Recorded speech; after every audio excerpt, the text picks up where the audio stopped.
Welcome to today's session on IELTS reading focused on the tricky true false not given questions. Struggling with IELTS academic reading section. Want to ace true false not given questions? In this video, we will share expert tips to help you answer these questions accurately and avoid common mistakes. This is perfect for beginners and advanced learners both. So, this guide will boost your confidence and help you score higher. Watch till the end to get ready for IELTS success. This video is available in both English and Hindi for better understanding. So, let's get started. जैसे मैंने पहले बोला कि ये video जो है वो true false not given IELTS reading की है और ये दोनों लैंग्वेजेस में अवेलेबल रहेगी, हिंदी और इंग्लिश दोनों में लेंगे हम ताकि बच्चे समझ सकें। सबसे पहले जो डिस्कस करना है वो है चैलेंजेस जो आप फेस करते हो true false not given questions के लिए। So we will understand points क्या हैं उसको अंडरस्टैंड करते हैं। First, when answering not given questions you might look for information that is not in the text which can waste your time. So the point is कि जब आप not given questions को find out करने की कोशिश करते हो तो आप उन इंफॉर्मेशंस के ऊपर देखते हो जो कि उस टेक्स्ट में, जो उस पैसेज में अवेलेबल है ही नहीं, और जिससे क्या होता है आपका टाइम वेस्ट होता है। Second is the exact words in the question may not be in the passage. कभी क्या होता है कि जो आपके एग्जैक्ट वर्ड्स आपको कोशिश करते हो क्वेश्चंस में से ढूंढने की, पैसेज में रिलेट करने के लिए, तो उसमें क्या होता है आपको एक जैसे वर्ड्स नहीं मिलते हैं, कॉमन वर्ड्स, या आप उसको सेम वर्ड्स के साथ कह लो कि नहीं मिलते हैं आपको। और क्यों नहीं मिलते हैं? क्योंकि बिकॉज दे माइट बी रीफ्रेज्ड, क्योंकि ये जो वर्ड्स होते हैं या कीवर्ड्स होते हैं वो रीफ्रेज्ड किए होते हैं। What is rephrased? उन्हीं वर्ड्स को सिनोनिमस वर्ड्स के साथ रिप्लेस किया होता है, कुछ अलग वे में लिखा होता है। Third point is some students focus on matching keywords instead of understanding the meaning when they answer questions. कुछ स्टूडेंट्स क्या करते हैं कि जो कीवर्ड्स होते हैं उनको मैच करने की कोशिश करते हैं पैसेज के साथ, क्वेश्चन के साथ, और उसको बिना समझे कि वो वर्ड का मीनिंग क्या है। आप तभी उसको मैच कर पाओगे जब आपको मालूम होगा कि वो वर्ड का मीनिंग क्या है, उसका मतलब क्या है। So these are the challenges, the most important challenges which you face while answering true, false, not given questions. Then understanding the statements. जो स्टेटमेंट्स हमें इंस्ट्रक्शंस में दी गई हैं उसको अंडरस्टैंड करना, प्रॉपर वे से अंडरस्टैंड करना। First is true. ट्रू का मतलब क्या होता है? If the statement is true it will match the facts and the reading exactly, however this means the wording will be different. True जब तब होता है जब आपके जो फैक्ट्स क्वेश्चन में पूछे गए हैं वो मैच करते हैं पैसेज के साथ, उसको हम बोलते हैं ट्रू। यानी कि वर्डिंग्स जो हैं वो रीफ्रेज्ड करके वही लिखी हुई हैं।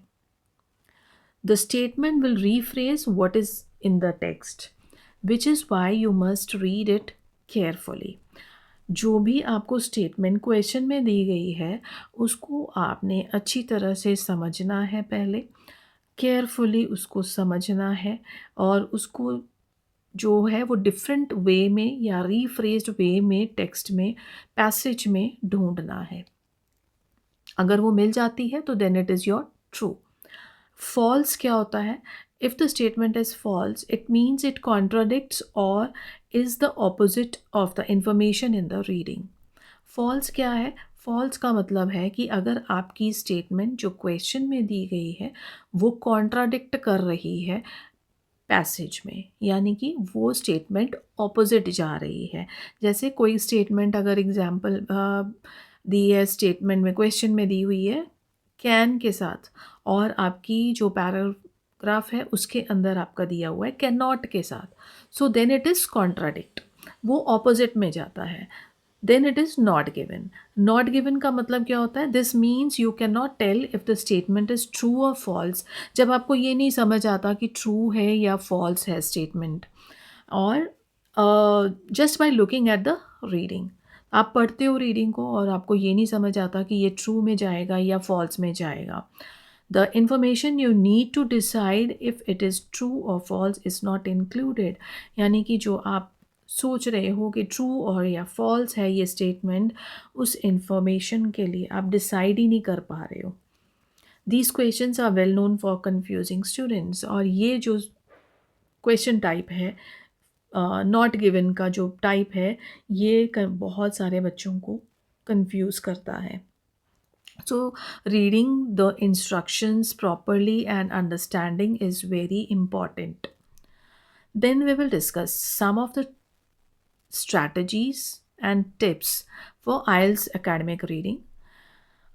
True false not given, specially question types के लिए कुछ जो बेसिक आपको याद रखनी है। पहला, रीड द क्वेश्चन केयरफुली। आपको क्वेश्चन को बहुत ही केयरफुली रीड करना है, समझना है। Look for important keywords that can help you find the right information. Find the right information means आपको जो भी इंफॉर्मेशन दी गई है उसको अच्छी तरह से अंडरस्टैंड करना है, राइट इंफॉर्मेशन को। किसमें? पैसेज में। Make sure you understand what the question means. जब आप क्वेश्चन पढ़ रहे हो तो आपको बड़े केयरफुली पढ़ना है और उसका मीनिंग समझने की कोशिश करनी है। It can be either in your native language, Hindi, Punjabi, English, anything. तो वो आपको अंडरस्टैंड करना है। अगर आपने क्वेश्चन को अंडरस्टैंड नहीं किया तो आप आंसर्स ईजीली फाइंड आउट नहीं कर पाओगे। लुक एट द पैसेज, पहले पैसेज के ऊपर देखना है आपको, and use keywords to find the location. आपने क्या करना है? क्वेश्चन को पढ़ना है, उसमें से कीवर्ड्स को पहले आपने निकालना है कि इम्पॉर्टेंट कीवर्ड्स जिससे मैंने अपना आंसर ढूंढना है उसको आपने पहले फाइंड आउट करना है। उन कीवर्ड्स के साथ आप पैसेज में जाओगे, पैसेज में उन कीवर्ड्स के साथ रिलेटेड वर्ड्स को देखोगे। You will not get the exactly words but the synonymous words for that. तो आपको क्या करना है? उसमें पैसेज में फाइंड आउट करना है कीवर्ड्स को। And what is the result? To find the location. आपकी लोकेशन कहाँ है आंसर की, वहाँ पे आपने उसको फाइंड आउट करना है। कीप इन माइंड, आपने बहुत ध्यान से इस चीज़ को देखना है। You usually won't find the exact keyword, जो हमने पहले बताया कि आपको एग्जैक्टली कीवर्ड्स जो सेम क्वेश्चन में है वो आपको पैसेज में नहीं मिलेंगे। तो इस चीज़ को आपने दिमाग में रखना है। इंस्टेड लुक फॉर वर्ड्स और phrases that mean the same thing. यानी कि आपको इसकी बजाय आपको क्या करना है? आप सेम वर्ड्स देखने की बजाय आप क्या करोगे? वर्ड्स और फ्रेजेस को ढूंढोगे पैसेज में जिनका मीनिंग सेम निकलता है आपके क्वेश्चन के कीवर्ड्स के साथ। A single word can change the whole meaning of a sentence. Single word can change the whole meaning of a sentence. यानी कि एक वर्ड जिसका मतलब आप अच्छी तरह से नहीं समझ पाए हो, वो सेंटेंस में, पैराग्राफ में जाके आपका मीनिंग चेंज कर सकता है। आप कुछ और समझ रहे हो और कीवर्ड हमारा कुछ और है, तो that will give you the wrong answer.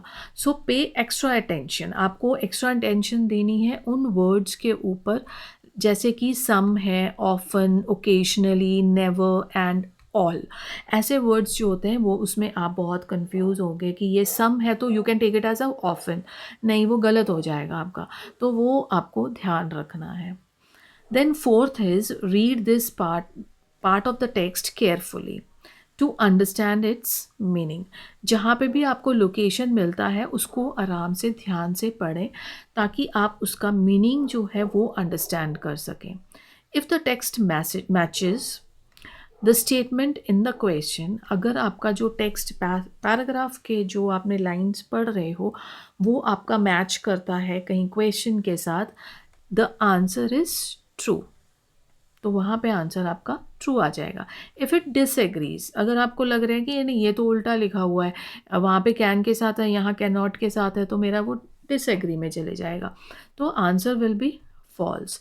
If there is not enough information, अगर वहाँ पे कोई भी ज़्यादा इंफॉर्मेशन नहीं है कीवर्ड्स के साथ रिलेटेड, तो आपका आंसर नॉट गिवन में जाएगा। कीप इन माइंड, आपको क्या ध्यान में रखना है, that to make it harder the question statements will be rephrased. अब ये रीडिंग है, ये तो आसान तो होने वाली नहीं है, इसलिए आपको ये क्वेश्चंस जो भी आप पढ़ रहे हो उसको बहुत ध्यान से देखो, कीवर्ड्स को बहुत ध्यान से देखो, क्योंकि जो क्वेश्चन की स्टेटमेंट्स हैं वो पैसेज में रीफ्रेज्ड होकर लिखी जा सकती हैं, meaning they will be written in different words, यानी कि उसके जो सिनोनिमस वर्ड्स हैं उसके साथ मिलते जुलते वर्ड्स जो हैं वो पैसेज में दिए हो सकते हैं। The fifth one is the questions are arranged in the same order. जो क्वेश्चंस होते हैं ट्रू फॉल्स नॉट गिवन के, वो आपको नॉर्मली एक सीक्वेंस में मिलते हैं। Like if the answer is, the first answer is in paragraph 1, तो सेकंड जो है आपको सेकंड में मिल जाएगा, थर्ड का थर्ड में मिल जाएगा आंसर, तो सीक्वेंस में होता है, तो इसीलिए हम इसको बोलते हैं प्रोग्रेसिव ऑर्डर ऑफ क्वेश्चंस। तो ये इनके आंसर जो हैं आपको सीक्वेंस में मिलेंगे। Do not use what you know about the topic to answer the questions. Do not use, बहुत ही इम्पॉर्टेंट पॉइंट है ये। कुछ बच्चे जो हैं वो अपनी नॉलेज को पहले रखते हैं और जो पैसेज में लिखा हुआ है उसको बाद में रखते हैं। So here in IELTS exam, you don't have to answer the questions according to your knowledge. आपकी नॉलेज को नहीं रखना है, आपने जो पैसेज में पढ़ा है उसी को सामने रखते हुए अपने आंसर्स को देना है। तो आपकी प्योर नॉलेज उस टॉपिक के बारे में काम नहीं करेगी। Your answers should only come from the information given in the passage. आपके आंसर्स कहाँ से आने चाहिए, जो आपको इंफॉर्मेशन पैसेज में दी गई है उसी में से आपको आंसर्स निकालने हैं। Then seventh is follow the instructions. आपको, जैसे हमने स्टार्टिंग में ही बोला, इंस्ट्रक्शंस को बहुत ही केयरफुली आपने पढ़ना है और उसको फॉलो करना है। Don't write yes for true और नो फॉर फॉल्स। आपने क्या कर, कुछ बच्चे जो होते हैं वो लिखते हैं कि येस और ट्रू का मतलब तो एक ही है, तो हम येस की जगह ट्रू लिख सकते हैं या नो की जगह फॉल्स लिख सकते हैं, but in IELTS exam it is going to be wrong. अगर वहाँ पे इंस्ट्रक्शंस में येस नो नॉट गिवन दिया है तो आपको येस नो नॉट गिवन ही लिखना है, and if you are given true false not given then you have to write true false not given. तो आप उसको चेंज नहीं कर सकते हो इंस्ट्रक्शंस को। Then it is don't over think the question. आपको बहुत ज़्यादा क्वेश्चन के बारे में सोचना नहीं है। Adding your own knowledge can negatively impact your answer. आप जब एक क्वेश्चन को पढ़ते हो और उसके बारे में बहुत ज़्यादा सोचने लग पड़ते हो कि मुझे तो ये टॉपिक के बारे में पता है और मैं अपनी नॉलेज यूज़ करके इसको लिख सकता हूँ आंसर को, या लिख सकती हूँ, तो वो आपका जो है वो उसका नेगेटिवली इम्पैक्ट जाता है आपके आंसर्स के ऊपर। तो you don't have to use your own knowledge. आपका जो पैसेज में है वही आपको, उसमें से ही आपको अपने आंसर्स ढूंढने हैं। Rephrase the statement in the question. जो भी आपको क्वेश्चन में स्टेटमेंट दी गई है उसको रीफ्रेज करें ताकि आप उस क्वेश्चन को अच्छी तरह से समझ सकें।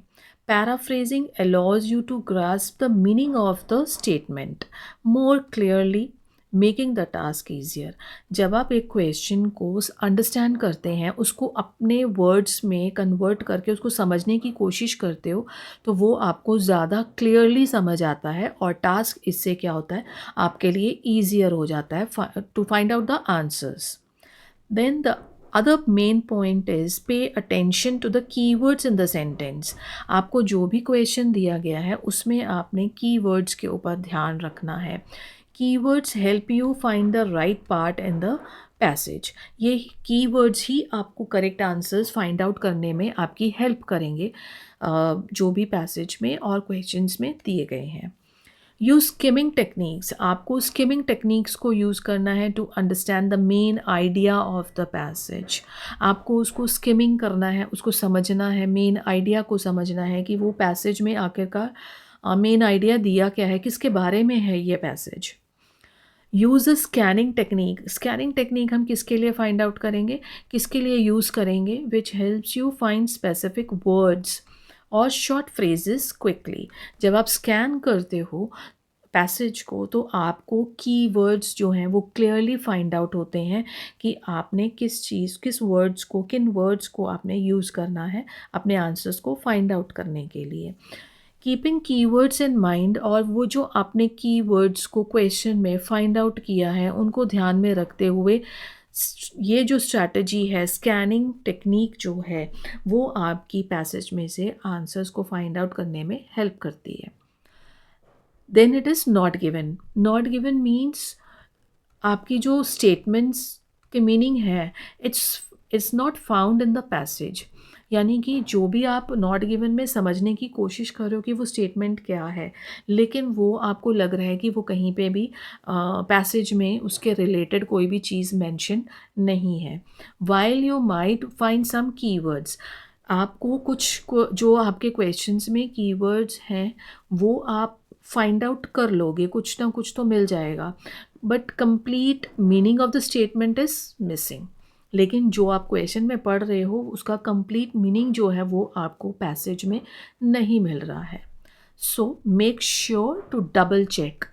तो जब भी आप कीवर्ड्स को रिलेट करते हो पैसेज के साथ और उसका आंसर फाइंड आउट करने की कोशिश करते हो और आपको मालूम पड़ता है कि ना तो मैं ट्रू में जा रहा हूँ ना मैं फॉल्स में जा रहा हूँ, तो उसमें आपको एक बार डबल चेक करना ज़रूरी है, क्योंकि एक वर्ड जो है वो आपका मीनिंग चेंज कर सकता है। So if you are answering not given for the question, तो इन बातों के लिए आपको बहुत ही ध्यान देना है कि आंसर्स जो हैं वो आप बहुत ही केयरफुली फाइंड आउट करें अपने पैसेज में। So, if you found this video helpful, check out my other IELTS preparation videos and shorts, and let me know your thoughts in the comments below. हमारी next video जो होगी वो definitely इन्हीं instructions के साथ, इन्हीं strategies के साथ हम उनको सॉल्व करेंगे, and whatever we have discussed in this video we will practically go with the question type and try to solve it. Thank you.